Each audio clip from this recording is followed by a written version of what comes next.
Sziasztok! Adri vagyok a Deliziárstól, és ebben a videóban megmutatom, hogy én hogyan szoktam összeállítani, használni és tárolni a digitálisan letölthető és kinyomtatható szabásmintákat. Ebben a videóban a Mood Fabrics egyik ingyenes mintáját fogom használni.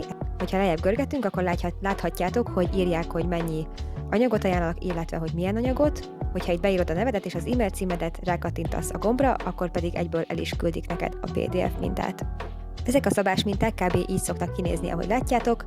Először is van egy első oldalunk, amin szokott lenni egy próbanégyzet. Először csak ezt nyomtassátok ki, és ellenőrizzétek, hogy a próbanégyzet méretei megegyeznek-e a leírtakkal.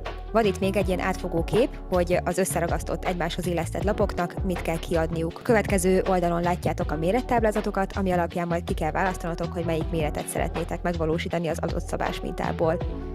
Ha lejjebb görgetünk, akkor pedig kezdődnek a tényleges szabásminta lapok, amiket majd egymáshoz illesztve és összeragasztva megkapjuk a teljes szabásmintát. Én azt ajánlom, hogy valós méretre állítsátok a nyomtatást, valószínűleg csak így fog jó méretben kijönni. Erre egyébként instrukciókat is leírnak a szabásmintáknál.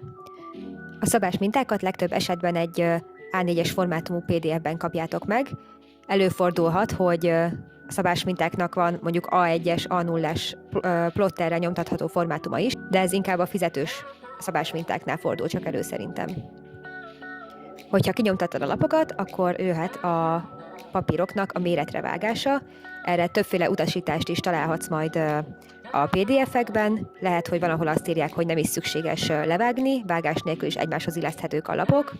Én azt preferálom, hogy mind a 4 oldalát levágjam a margók szerint a lapoknak, mivel hogyha így összeragasztom őket, a végén sokkal könnyebb lesz egyben a tárolásuk, mivel az A4-esnél egy kicsit kisebb méretre, legyezőben összehajtogatható nagy lepedő papírt fogok kapni, amit aztán egy A4-es méretű helyen el tudok tárolni. Hogyha a széleket nem vágom le, vagy csak behajtogatom, akkor egy sokkal vastagabb kötek papír jön ki ugyanebből, és sokkal nehezebb a tárolása szerintem. Úgyhogy én inkább leszoktam vágni mind a 4 oldalát, és utána egyszerűbben tudom hosszú távon tárolni. Ha a vágást választod, akkor nyilván ollóval is lehet, snitzerrel akár. Én kb. Csak erre használom a görgős vágót, amit a varráshoz vettem, de nyilván akár a snitzerhez, akár a görgős vágóhoz szükség van egy vágólapra is, és szerintem egy fémvonalzóra is. Úgyhogy ha kezdetben nem szeretnél beruházni ilyenekre, akkor teljesen nyilván megfelel az olló. Kicsit tovább fog tartani. Sajnos én nagyon bénán vágok ollóval, úgyhogy nekem nem nagyon jön szóba ez az esetőség.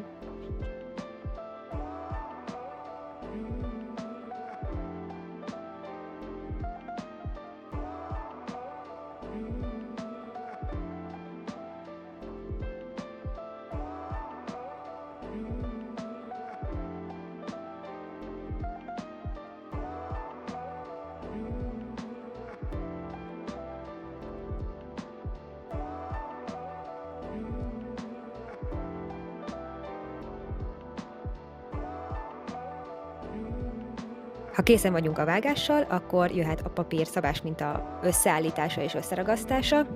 Ahogy láthattátok a kezdeti PDF-en, és most így a lapokon is, ezek be vannak számozva sorrendbe. Általában valamilyen szám és betű kombinációba szokott kijönni egy rácsos rendszer, amiben össze vannak rakva a lapok. Jó esetben van egy olyan összeállítási kép is, amit az elején is láthattatok, de igazából, hogyha az ember nézi a szabásminta vonalait, hogy összeillenek-e, akkor teljesen biztos lehet benne, hogy jó irányba és jó sorrendbe rakja össze a lapokat. Én az összeragasztáshoz egy széles, kb. 5 cm széles ilyen maszkoló szalagszerű ragasztót használok.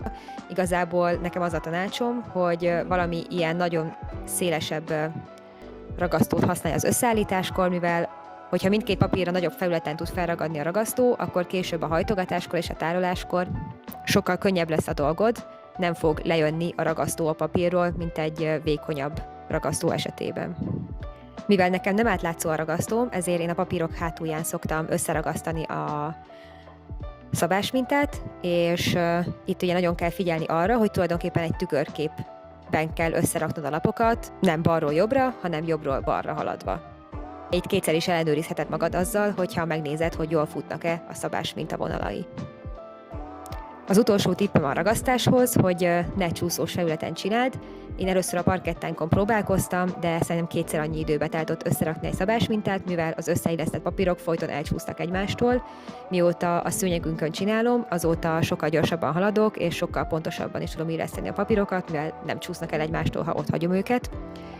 Ha nincsen egy nagy szőnyeget, ahol ezt tudod csinálni, teríts le egy pédet vagy bármit a földre. Amúgy is nagy helyre lesz szükséged a szabásminta összeragasztásához, ebből nagyon nagy papírok tudnak kijönni, úgyhogy nem is baj, hogyha rögtön a földön kezded egy pléden.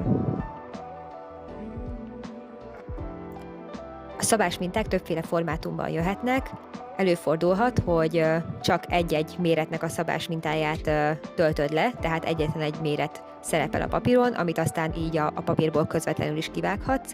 Viszont az én preferált szabásmintám az az, amikor ilyen koncentrikus vonalakkal egy csomó méret ott van egymáson a papíron, és ilyenkor én át szoktam másolni egy transzparens papírra a nekem kellő méretű szabásmintát, és az eredetit pedig szépen összehajtva eltárolom, így nem kell újra kinyomtatni, és bármikor kéznél van, akármilyen méretre van szükség.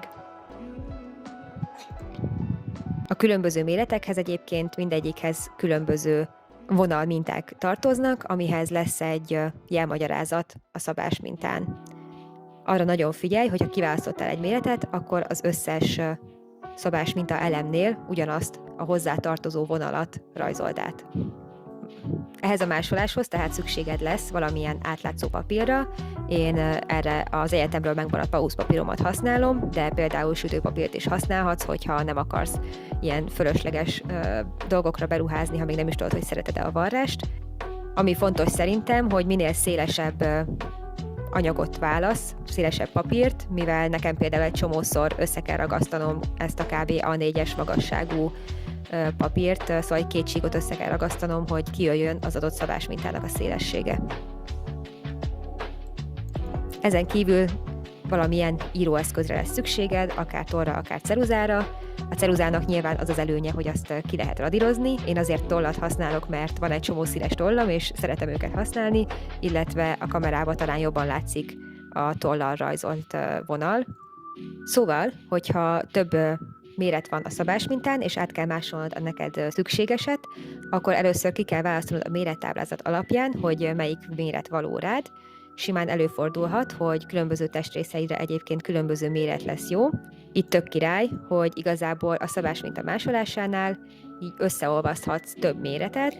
Például, hogyha mondjuk a csípőnél nagyobb méret kell neked, de a deréknál pedig kisebb, akkor a szabásminta derékpontjától a csípő pontjáig áthúzhatsz kézzel egy ilyen kis görbültebb vonalat, igazából összeolvaszthatod a két méretet a meglévő szabásmintavonalak segítségével. A vonalak átmásolása mellett figyelj arra, hogy minden egyes kis jelölést és információt vigyél át az átmásolt mintára is.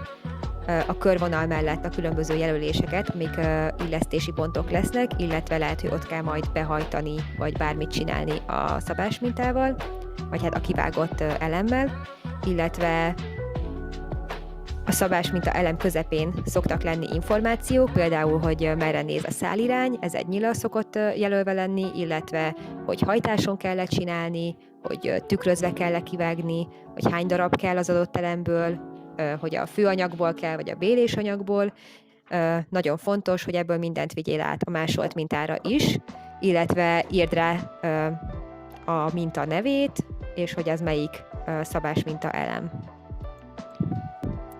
Hogyha összeolvasztottál több különböző méretet, akkor arra figyelj még nagyon, hogy a hozzá csatlakozó elemeknél is tedd meg ezt a változtatást, illetve mérd le, hogy a csatlakozó oldalak ugyanolyan hosszúak legyenek, így megelőzheted a kellemetlen meglepetéseket a varrásnál, mikor össze akarnád illeszteni a két elemet, és már nem illenek egymáshoz, mert az egyiken változtattál, a másikon viszont nem. Fontos kérdés, hogy a szabásminta ad-e magától varrás ráhagyást a minta szélén. Ezt jelezni szokták általában a PDF-ek elején. Odaírják, hogyha van egy mondjuk 1 centis vagy 3/8 incses ráhagyás az egész szabásmintán. Szóval erre nagyon figyelj, hogy van-e vagy nincs, mert hogyha nincs, akkor neked kell hozzáadnod, illetve azt is jelezni szokták, hogyha valamelyik elemnél az általánosan megadottól eltérő varrásráhagyás van. Ha neked kell hozzáadnod, akkor szerintem minimum 1 centit érdemes minden oldalára a szabásmintáknak hozzáadni, és ezt csinálhatod úgy, hogy itt, amikor a papírra másolod át a szabásmintát, akkor egy vonalzóval végigmész, és így bepontocskázod 1 centire a szabásminta vonalától ezt a távolságot, és aztán összehúzod egy vonallal, vagy pedig csinálhatod azt, hogy így másolod át a szabásmintát, és amikor az anyagra viszed át, akkor adod hozzá ezt az 1 centimétert. Ebben az esetben azt javaslom, hogy írd rá a szabásmintádra, hogy ehhez még hozzá kell adni a varrás ráhagyást, nehogy elfelejtsd, amikor előveszed a szabásmintát.